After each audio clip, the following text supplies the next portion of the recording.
Well, good afternoon, everyone. My name is Brett Schaefer, Director of Business Development for the InSource Group, and welcome to our live webinar today, where we will be discussing maximizing productivity in a remote culture.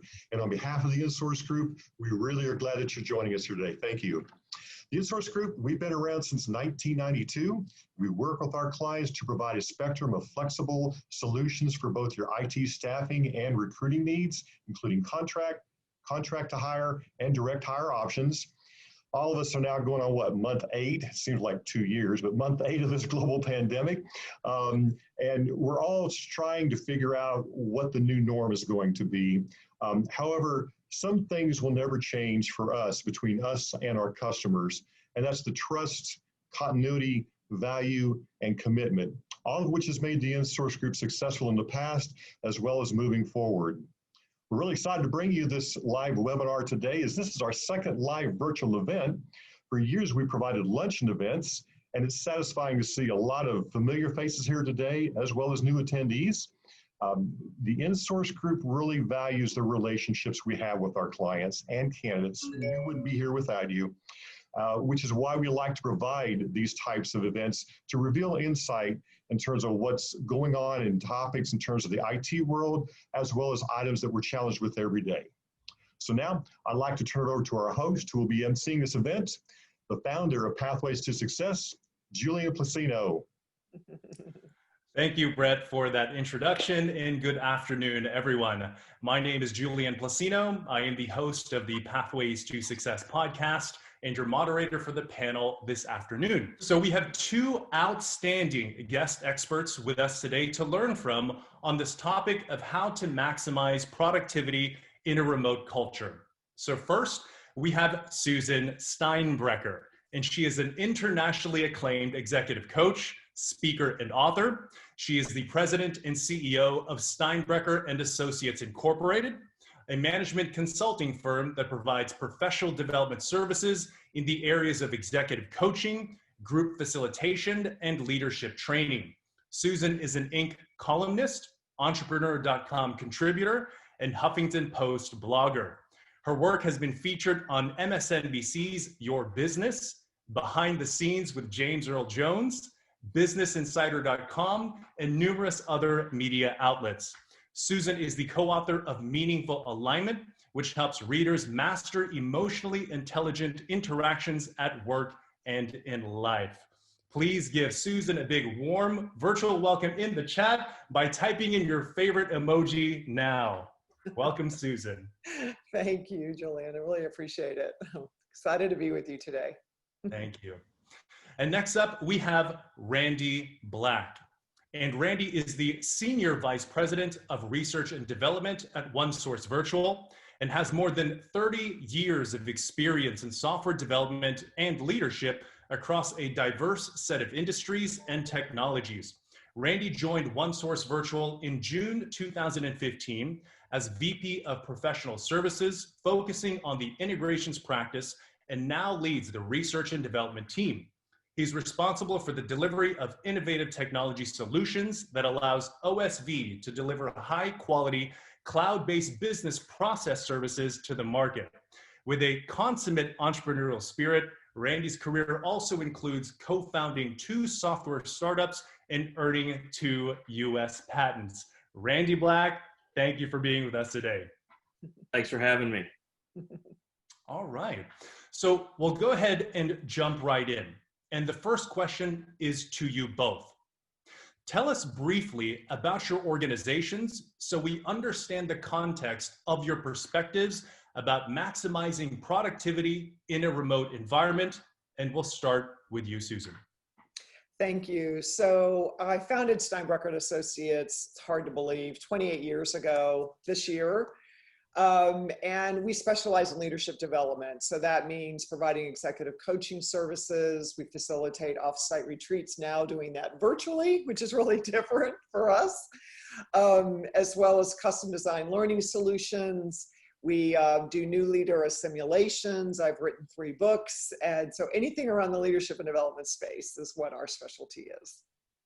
Awesome. Thank you for that, Susan. Randy, over to you.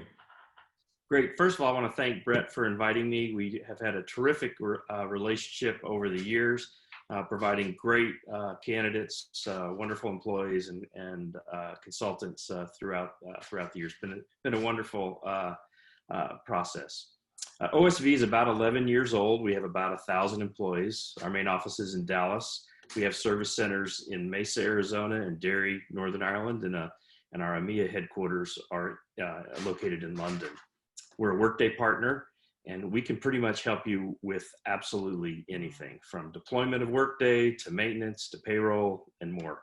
And just for some context, we provided more Workday implementations than anyone in the ecosphere. We provide AMS, payroll, tax, GARN, and benefit services to about 800 customers and 2 million employees, managing in excess of over $100 billion. So a little bit of responsibility there. And just as a plug, we have a cool new product called MyFlexPay, which allows our employees to access their wages as they earn them and before payroll for an ATM style fee. So our focus is on making the day more doable. Thank you, Randy. Susan, you are the co-author of the book, Meaningful Alignment. Tell us, what is meaningful alignment and how does it apply to maximizing productivity in a remote environment? Thanks, Julian. Great question, of course. So what we mean by meaningful alignment, it's a way of communicating without criticism, listening without judgment, and connecting beyond our differences, whatever those differences may be. So what we're teaching is we do virtual workshops as well as in-person workshops. And of course, the book speaks of this as well. But what we're really helping people do is, how do you gain alignment with another individual with emotional composure and resilience? Because we have to manage our own emotion, especially if it's a challenging or difficult kind of conversation, but also facilitating the emotion of the person you're in conversation with as much as one can. So, and this applies to all of us, frankly, and all of our personal as well as professional lives. So that's what we mean by meaningful alignment. We're really trying to find ways to connect with this other person and get that alignment, but doing that while you're preserving that relationship, if not even enhancing, which of course would be ideal. Gotcha. Thank you for that, Susan. Randy, your story is very interesting because you sort of came to believe in the importance of working remotely. So you were an avid proponent of working in the office, but due to the pandemic, OSV sent home 1,000 employees in 4 days. So tell us about this experience and how it led to your belief in the effectiveness of working remotely. Thanks. That is really an interesting question. And frankly, you're right. From a development perspective, from a philosophy perspective, while we have many employees in different groups, sales, professional services, that have always worked or successfully worked in a blended or remote environment, working remote for the development team was not something I was all that interested in, because we got to take advantage of most of our development team being in one location or a few remote. But we mostly could do, for our more senior folks, could mentor the younger folks. The younger teams could learn. We could have impromptu water cooler chats. We could have whiteboard sessions. And we just really had an opportunity also to meet directly face-to-face if there was a production issue or anything. We could just walk down the hall. It was really a very collaborative, social environment. So when we, in 4 days, literally had to work remote, the development team was already built around Agile. So the Agile methodology has a framework for providing interactions on a daily basis and on various celebrations and events that allow us to work collaboratively. But did we really want to do that? Was that something that was our focus? No. But we learned how to do that. We learned that there's a lot of value propositions around working remote. And I'll talk a little bit later about some of the things that we did specifically that allowed us to be successful around working remote. But just the fact that we had that framework and that we were able to take advantage of it, and some of our employees were able to not have the commute, that they could have more flexibility when they're dealing with personal issues with kids at home, all kinds of things like that, made for a remote environment to be successful. It had some challenges with it, but for the most part, I am a believer that we can work remote. If we're all remote, we have to think remote. When we're all there, we forget about somebody who's home that day. So now we are changing some of our models and some of the way we work and think. And so I'm beginning to believe that we can do this and that we can do this going forward. Awesome. Julian, Randy was one of the guys that I kind of kept in contact with here all summer, and I kind of talked to him through this. And it's really interesting, some of his points. He goes, I don't know how this is going to work, or we're going to give it a try. And then within a month later, he goes, this is working so much better than I ever thought that it was going to. So it's really interesting to see his perspective on this. And also, Julian, you want to just slide me on out, since you're going to ask the majority of the questions, and let just three of you guys be on the screen here? Yeah, sure. I could go now. Stop your video now. I'll come back at the end. There we go. Awesome. Okay, great. Thank you, Brett, for that. And thank you, Randy, for your response to that. So Susan, I know one of the biggest issues in creating this sort of integration and working remotely has been the topic of morale. So what would you consider to be the most creative but effective strategy you've implemented that measurably improved employee morale? Yeah, morale is an issue regardless of working remotely, but especially working remotely. And I think the things we have to so keep in mind is that in a leadership position especially, it's so critical to be very empathetic. So lots of empathy and lots of compassion, tolerance and patience for those that are really struggling right now. And in a remote setting especially, people often don't have the home environment to be set up to work remotely, and they were forced to do that, or they don't have the workspace at home, or there's two parents and maybe kids also at home working, going to school as well, or all of the distractions and noise and the lawn guy and the doorbell ringing, the dog barking, all this stuff is going on. And so really having that understanding and that tolerance will help boost morale, because I would say this, if I'm an employee and I have a leader that says, hey, I get it, I understand what you're going through, and I support you, and tell me how I can help, I'm going to be much more motivated to perform for that individual than if I feel like this person just doesn't understand my particular situation. So asking, it may not be that creative in terms of creativity, but certainly asking for things like, what's working for you? How are you feeling? So for example, I was observing a chief administration officer of a large corporation that I'm coaching. She asked me to observe her in her remote setting meetings so I could provide her just-in-time feedback after. And she opened up the first 2 to 3 minutes saying, a lot of people are feeling isolated. I want to know how you're feeling. Please talk to me what's going on. And they did. And they all said, gosh, thank you so much for asking, because I have been struggling. So the fact that you asked, the fact that you gave me a voice, the fact that you care means a lot to me. So that's probably the biggest thing I would say, is be so mindful of the leadership skill needed now more than ever is that empathy and that compassion. And then also the large amount of engagement, anything you can do to engage them in this virtual environment, whether that is what I call breakfast with a boss virtually, whether that's a scavenger hunt. I've done things like that before. Table topics. So you have a traditional meeting, but put them into breakout rooms, like Zoom has breakouts and annotation tools, and doing all those kinds of things that keeps them engaged also helps with morale. Awesome. Thank you, Susan. Mm-hmm. And Randy, what are some specific strategies that OSV implemented that measurably improved employee morale? So, I can only speak to some of the examples we've done, but we do things like, I completely agree with what Susan said. We have to have frequent touch points. They have to be, you have to be very personal connected. You have to ask about how people are doing. But some fun things we've done, we do online trivia games where we'll have teams compete once a week. We do virtual yoga. We have virtual happy hours. Many of our team have instituted virtual hall talks where they'll bring,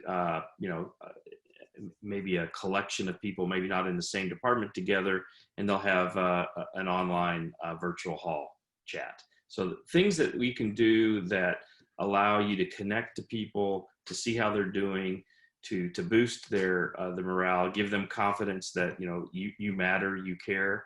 Those are all a number of different kinds of things that we have done internally. Thank you, Randy. So from a management perspective, how do you go about managing a poor performer, specifically in a remote environment? And Randy, we'll start with you. That's a tough question. And it's a tough thing to do remotely. It's tough to do when you're not remote, just to make sure that you do good management, performance management practices. So continuing to do those things that we do in OSV across all of our staff and all of our employee and management responsibilities is something that we have to continue to do in a remote environment. It requires more effort. It's a little bit harder. How do you see and measure some of the activities when folks are when you don't know what they're doing because they're not sitting beside you? So they're just I can't give you necessarily any specific tips. I'm sure that Susan will have some suggestions, but it has been a bit of a challenge, and I think that we are continuing to evaluate whether we have been successful across all the groups, but it does require a lot more focus. Okay, Susan, over to you. Yeah. Again, I look at it as you still do the same work as you would if they were in person, but now, of course, in the remote, there's the barrier. That's the challenge. You've got a barrier between you and this individual in terms of your physicality. But certainly, obviously one-on-one, obviously cameras on so that you can connect. Right. And I know for some that's difficult because they may be embarrassed to share. I heard a comment literally today from somebody. I'd never thought about this, but they're like, I'm not so sure I want my boss to see my home. I'm in a very inexpensive, tiny little apartment, and I don't have a luxury, beautiful office. And do I really want to share and reveal that? I get that. And at the same time, I just want to say that if it is a performance type of discussion, you really need to see that individual. I also would say you want to start with, how are you doing? How are things going? Provide me an update with what's happening. How are you feeling about working virtually right now? What's working, what's not working for you? And the reason I'm saying that is perhaps in that opening dialogue, they may reveal some things you were not aware of. And that might put context and texture to the performance issue. In addition, in meaningful alignment, we actually teach a 6-step process. How do you start the conversation with? How do you end the conversation when you're trying to get aligned? If you're ever trying to get aligned with somebody, it's in a performance level discussion. And so, I'm happy to provide a tool and put that, Julian, to you and send that out to the group after. But basically, it's asking what is happening from their perspective. Why do they think the performance is what it is? What ideas do they have? Always asking them first before offering your own, and a whole lot of reasons that we share about that. But I think that's real important. And I think the truth is we talk about folks being distracted in the remote environment, but frankly, were they not sitting at their offices on Facebook all day anyway? I mean, I think we got to give up and let go of the assumption that they were physically sitting in their workspace, that they were highly productive. Some are, some aren't. Yes, understanding how to navigate through potential distractions and challenges. Yeah, I think you got to address that, show some empathy for that, while holding them accountable to fixing that. This isn't about, letting poor performance go. You still have to address that, and you still have to find the solutions.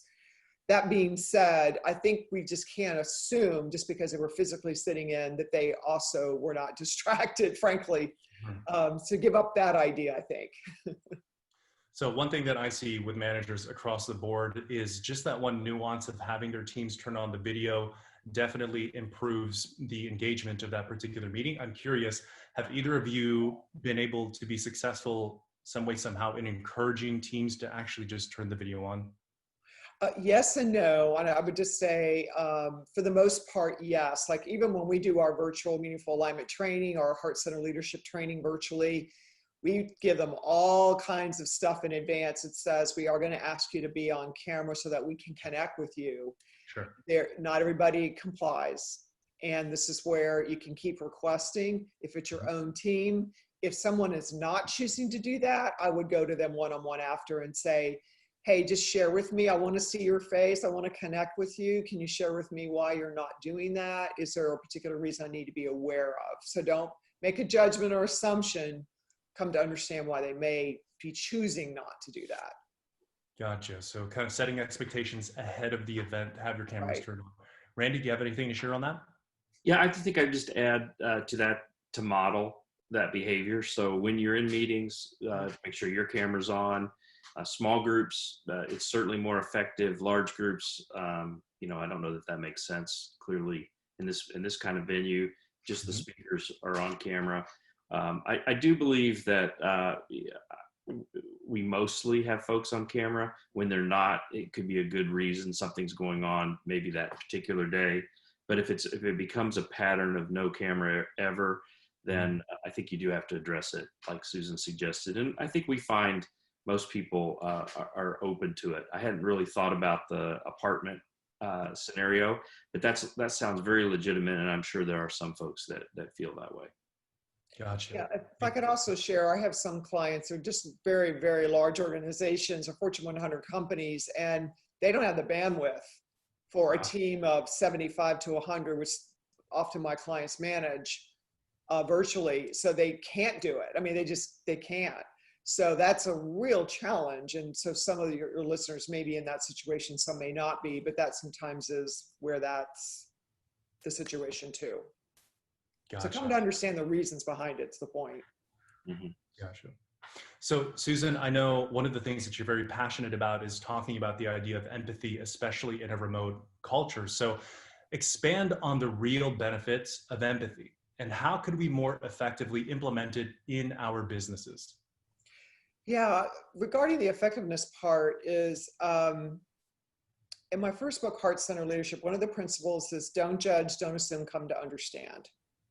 So recognize that you might be making a judgment about somebody or an assumption about somebody, and you haven't asked the question. And therefore, you may be difficult to empathize with somebody because you've already played in your mind some story of what's going on with this individual, and that could be completely wrong.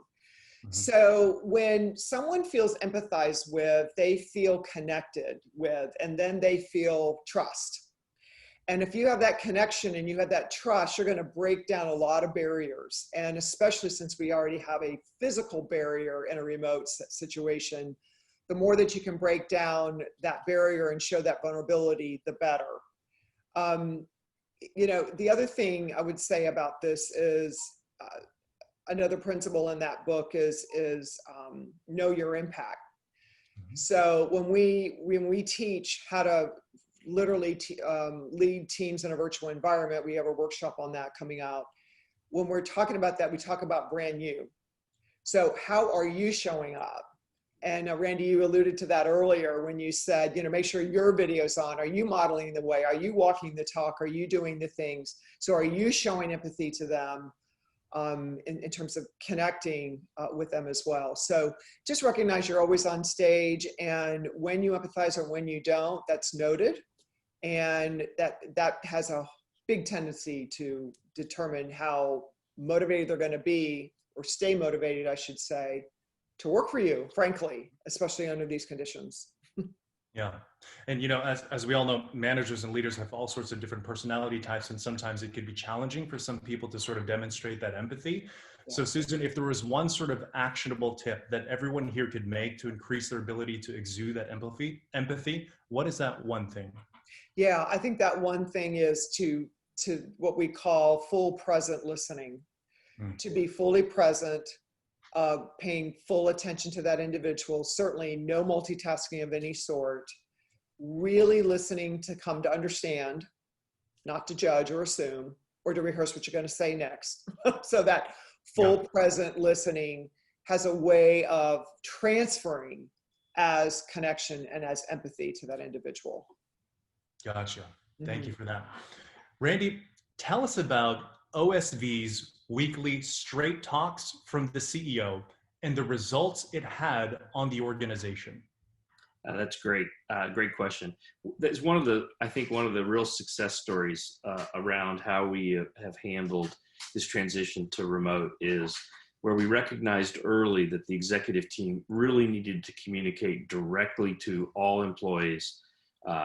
We did this frequently, we did it directly, and we did it with great transparency. Our CEO did a fantastic job of addressing those really hard questions. Like, you know, people had, they were worried. They were worried about their health, they were worried about their job, they were worried about their future, what's going on with the company, you know, are we going to be ever come back? What's going on? And so we started those meetings on WebEx, actually, now on Teams, but we started them in a weekly fashion. We're now to a point where we do it every other week, but I think that it has been a great success. We did a survey in the middle of the summer, just as our regular annual survey, but we could tell, we also did a little COVID survey, but we got tremendous feedback that just hearing, you know, that level of detail, being very transparent, you know, answering those really hard questions. How are we doing on revenue? How are we doing? You know, if we have to make some changes in staff, if we have to do any furloughs, what's that mean? Why are we doing that? What's the thinking behind this? So people had context. It put a lot of folks at ease to understand what our decision-making process was. I think you can do that not only at the highest level at the CEO for the whole company, but you can do that at pretty much any level within a company to make sure that people know and understand what's going on in the decisions that are happening. It is a great success story for us. And Randy, what was the format of that? Was it basically presented through the WebEx? Was there active Q&A? Like, how did that work out? Yeah, in fact, the Q&A actually exceeded the presentation many times at the beginning because people had so many questions. It was much like this. There would be, the CEO would get up, would be on and talking. He would bring in guests from the executive team to talk about specific areas when there were questions around events going on or activities that were taking place or some success stories that were worthy of sharing. So very much like this.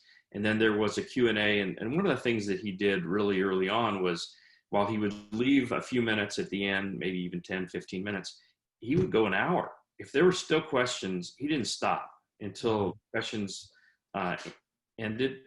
Now there's not as many questions, because I think we've been really good at communicating, but he does take all questions, which was, I think, very helpful. I love that. Very transparent and very empathetic. That's great. So question for you both. What must happen organizationally in order to maintain company culture in a remote environment? We'll start with Susan. And I think Randy just did a great job of a perfect model and demonstration of ways to do that. Lots of communication, lots of contact, message from the top down. And I would also say, as you mentioned, Randy, vulnerability was displayed there, transparency was displayed there. Just, you know, tell the truth. I've had so many folks say, I'm not sure they can handle the truth. Well, you know what? They're handling life. They're handling COVID. They're handling a lot. I think they can handle the truth. You know, I get if you're publicly traded, there's some issues there about what you can and can't say. I understand some of those constraints naturally, but share what you can share. And I also say the most authentic leaders that are the most respected are those that are willing to share their own story. Like, hey, I'm scared too. I've been nervous myself. This is uncharted territory. I may not have all the answers. We're going to get through this together. Here's what I can tell you. I don't know the answer to this just yet, but I'll get back to you on that. That's just being honest, and people respect the honesty. So showing that vulnerability, showing that you're human, that you're real, all of that's going to go a really, really long way. And that's what helps supports the culture. And it comes from the top. Also be certain, I mean, because in my world, I may have experience that may happen from the top, but it stops in the middle layer. And unfortunately, those below the middle layer aren't getting some of that exposure in some cases. So especially if it's, the message from the boss or the CEO speaks, everyone should be involved in that. But be sure there's alignment in messaging and communicating all the way down to be certain that you're all sort of singing out of the same hymn book, if you will, as a leadership team. Gotcha. Thank you, Susan. Randy? Just a couple quick things to add. We're organized around 10 core values, and that's the basis on which we drive a lot of our culture. But frankly, it's difficult to maintain some of that culture when you're all distributed. So, things that you have to be very creative on how to connect. We celebrated National Payroll Week. How did we do that? Well, we opened up our parking lots, and we had safe distance drive-bys, sometimes kids in the car, as they were seeing some of their colleagues that they might not have seen for a very long time. There have been other things like that, but I think maintaining and encouraging your culture, it's hard to do when you had such a drastic change. So I think we continue to learn and seek out things as we go. That's just a couple things on our side. Thank you, Randy. What I'm gathering is a lot of this it comes down to dealing with human beings and learning about relationships and management throughout this process, right? So Susan, much of what you do is helping professionals master emotionally intelligent interactions at work. Right. How does one go about deliberately increasing their emotional intelligence, specifically in a remote environment? Yeah, thank you for that, because here's the truth, folks, is our brains are not wired to be transparent and vulnerable and all those things that we've talked about. Emotional intelligence takes skill. It's literally a skill building application and an activity. So one of the things that we're teaching is within ourselves, how do we manage our own emotional state? And how do we respond, and especially in a virtual environment, because they're watching everything that you say and do, and they're looking at everything, body language, everything that you're projecting, because they don't have the full picture in person with you. So this is where things that you can do to be sure that you are building your own emotional intelligence skills and that's being displayed is pausing before saying something is one. So for example, if you're feeling yourself getting upset, or you're feeling the heat rise, or you're getting frustrated or whatever, if you speak at that moment, there's a pretty good chance this is not going to go well.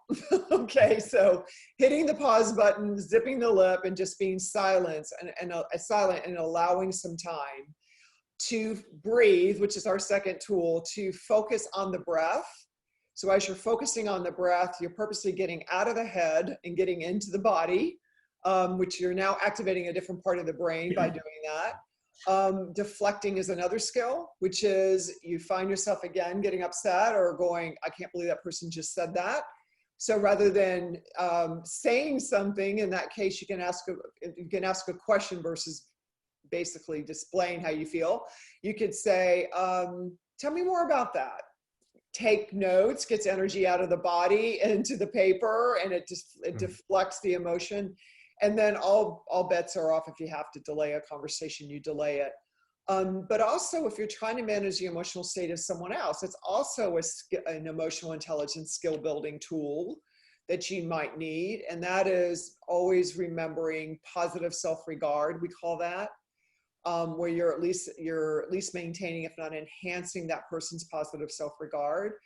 Empathetic responding, as we've talked about, fully present listening, and inviting their participation. All those things help you manage your own emotion and help you facilitate or neutralize any negative emotion of the other person. This is how you begin to build those emotional intelligence skills. And in a virtual environment, more important than ever.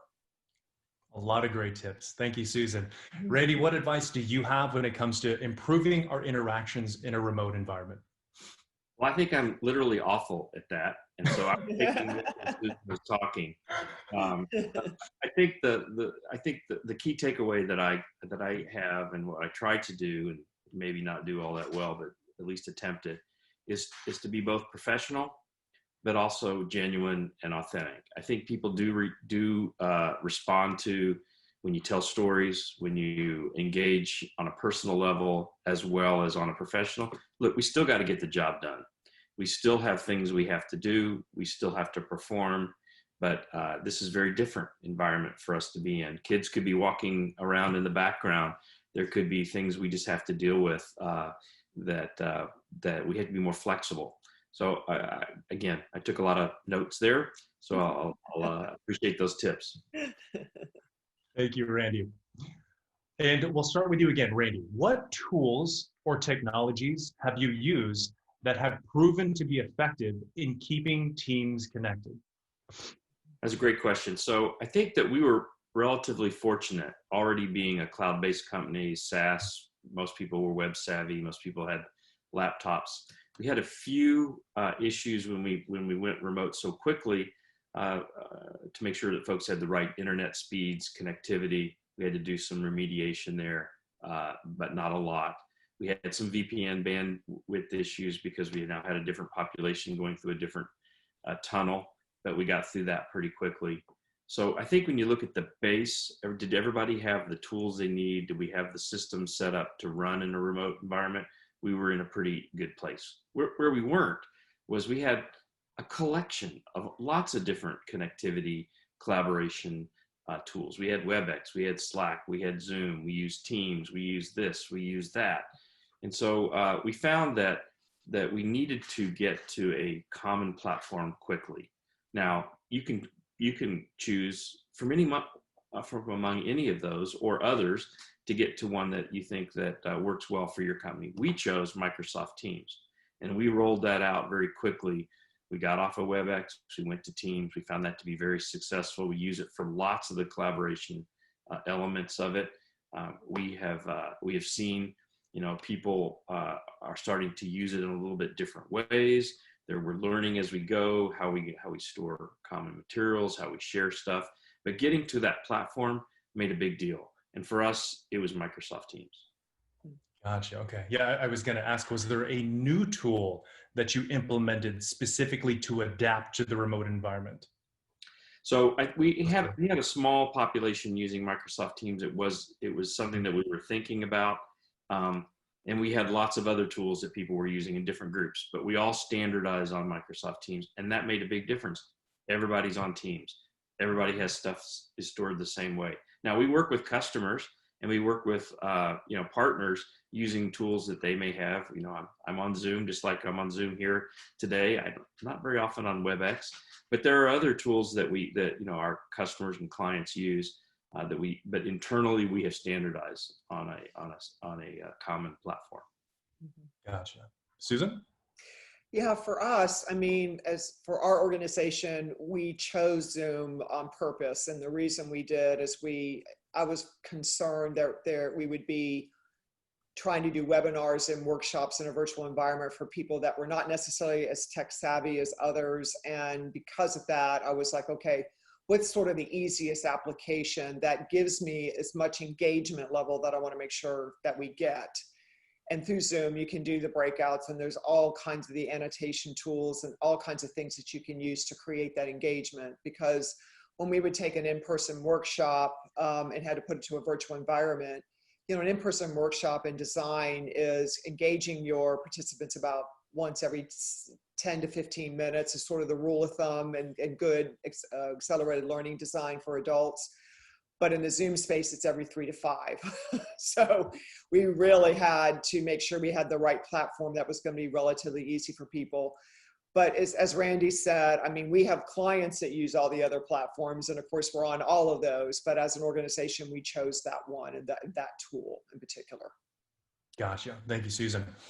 And Susan, you know, well-being is critical for all of us, and there are infinite numbers of reasons, especially now that can cause us stress and all of that. So what is your best advice to help us minimize stress, build emotional resilience, and ultimately promote meaningful alignment? Thank you for asking that, because that's a big part of meaningful alignment, is how you're managing your own emotion as well as how you're facilitating the emotion of the other person, as I mentioned.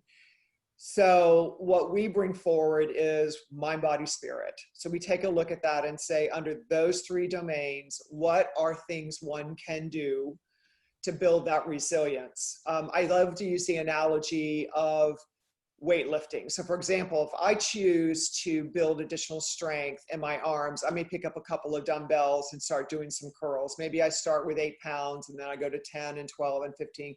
Each time it gets a little bit easier because I built this reserve of strength up. Now if I have to go pick up a heavy box, relatively effortless for me to do so because I've built this reserve of strength.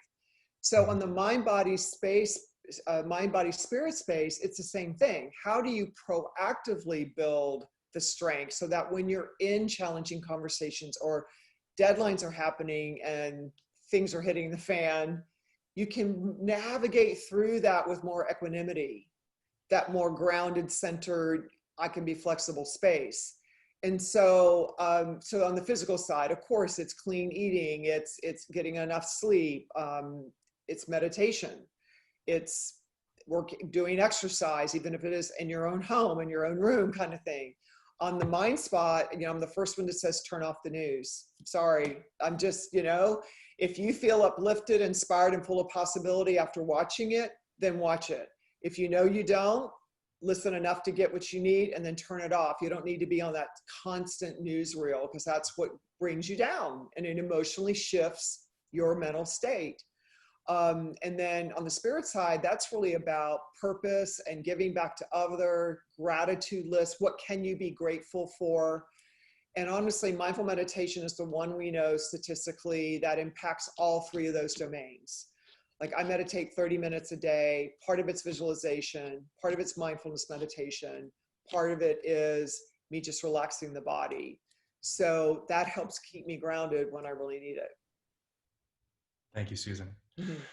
Randy, during our discovery call, you mentioned a piece of advice that was unexpected to me, but just made so much sense. And you said it was very important to, quote unquote, find some humor amidst all of this. Tell us, what did you mean by this, Randy? Well, so look, this whole time is stressful, but you really have to find the common element of there's something humorous about all of the things that are going on, and finding that humor is a bit of a challenge, but it can be quite the stress reliever when you break the ice with some humor. An example that I mentioned, and one that I think our company enjoys, is there's a fair amount of banter between our CEO and CFO when we have these straight talks. In fact, there's quite a speculation around when the CFO is going to cut his hair, because it's been growing ever since the beginning of the pandemic. So there's lots of conversation going on about that. It's very humorous. It definitely shows the human side of what's going on. Now I think he's even going to donate his hair to the Locks of Love, which I think still has to grow a few more inches for it can qualify. But it's very helpful to have to break the ice. I think. Thank you for that, Randy. Ladies and gentlemen, the time is now 12:45. I have a few more questions. And so now, please, if you haven't already submitted a question through the Q&A, please do that now. I've got a few more and we're going to wrap up and then move into our Q&A. So question for both Randy and also Susan. We are now 7 months into the pandemic, and we have some good data about what works and what does not. What would you consider to be best practices that every company should adopt in order to maximize productivity in a remote environment? We will start with Susan. things that we've really mentioned, I think, throughout today. So this is a great kind of a recap or summary question. Connecting frequently and socially, not just connecting because we have a meeting or a conference call that we're now doing through some application, but socially, like the happy hours or the breakfast with the boss, or just, you know, I've seen people do spa days. And as Randy mentioned, yoga, I think that's brilliant. You know, doing that in a personal and professional way. Recognizing good meeting etiquette as well, if you will, because if you can do the video, it's important for the connection factor. You know, recognize if, you know, I was literally on a Zoom meeting the other day, and behind this individual was so much stuff that all I could do was focus on what was behind them. So think about brand you again, or how are you projecting? Are you in an organized space? And that's, again, part of your brand. Close the blinds behind you if the light's coming in so we can actually see, or, you know, put a light in front of you so you're not too dark. Declutter your workspace. Create boundaries for work and life, which will be important. And then, you know, have the backup systems like hotspots, whatever you might possibly need in case things go wrong, technology wise, so that you feel prepared and organized. Gotcha. Thank you, Susan. Randy? Just a couple things to add. I think those are all great things, and we've talked about a number of them throughout today. But there's definitely benefits to folks about reduction of the commute, better availability. We have found in some instances, it's easier to get a hold of somebody when you're remote, when they're in meetings and it's hard to find them and they're not as connected. Now you could chat with somebody very quickly, get an answer that could be at any level within our teams, across teams, maybe with a leader somewhere else. You can quickly get an answer. Those are terrific things that we should be able to carry forward as we think about what it's going to look like post-pandemic. But I also think that some things that we do miss, we miss the people interactions, the direct connectivity, the ability to walk to the coffee area, get a cup of coffee, talk to somebody that's not in your group that you don't see and you might not ever see or talk to in a remote environment.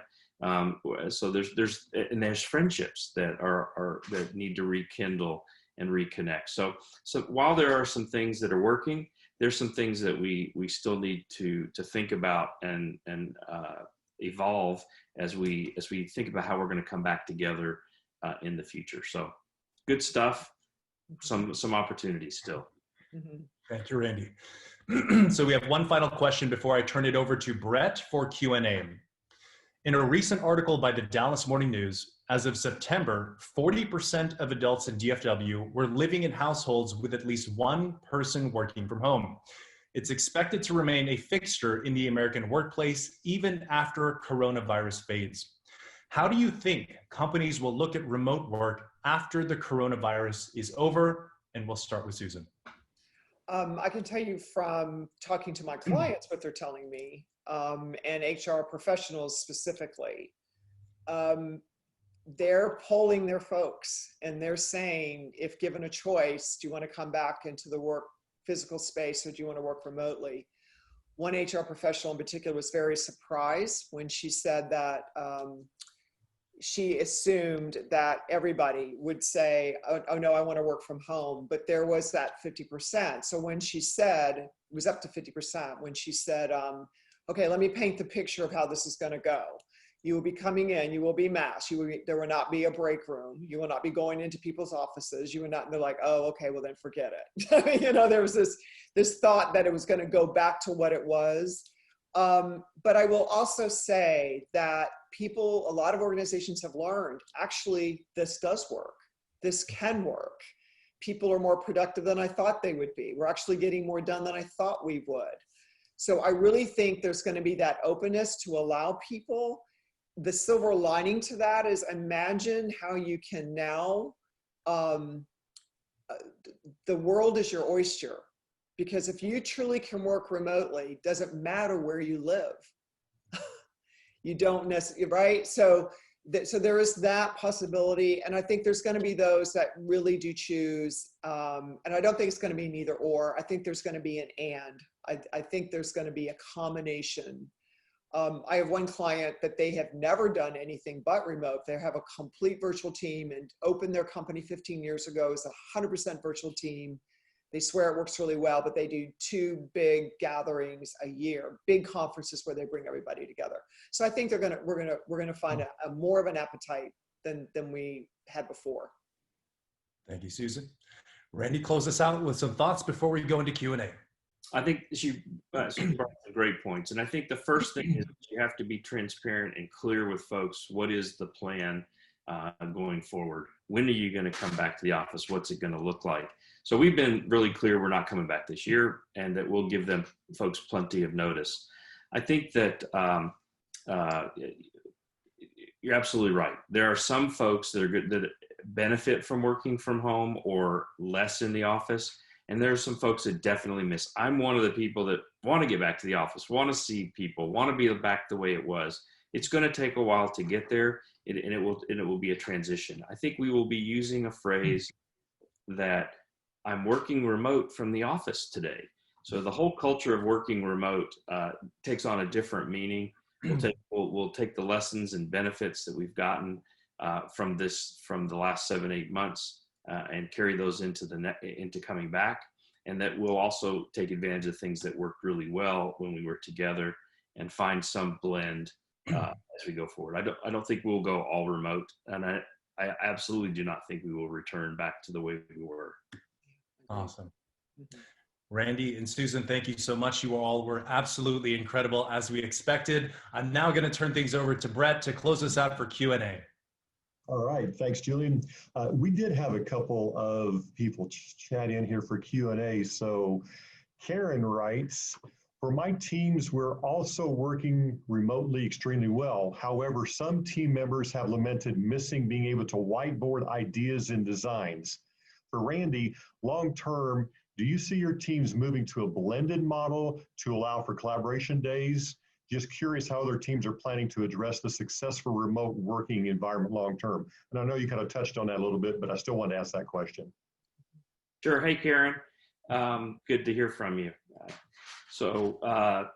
Look, that's one of the things I miss, to be honest with you. It's really hard to get folks together to do an innovation session, to really brainstorm.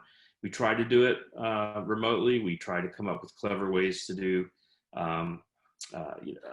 some kind of meeting where we have cameras on, where we have maybe we'll have something in the background. It's just hard to do that. And I absolutely believe going forward, that's one of the things that we will bring back when we get back into the office is some of those brainstorming things, in addition to some of the social connections.